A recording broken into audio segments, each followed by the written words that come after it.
Okay, when installing the Lokar shifter in our center console, what you're going to do is install the cable bracket and the cable.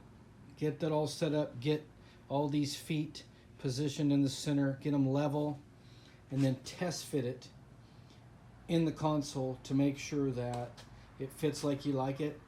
Everything is where you'd like it to be.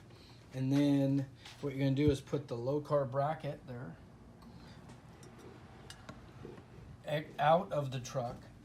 Then you can take, what you want to do is install this screw here and this screw here first.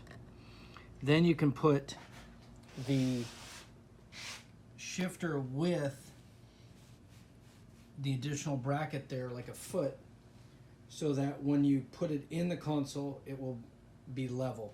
Then you can come up through the bottom of the console, put the bolt in, put the nuts on, and then you'll be ready to install the console in the Bronco.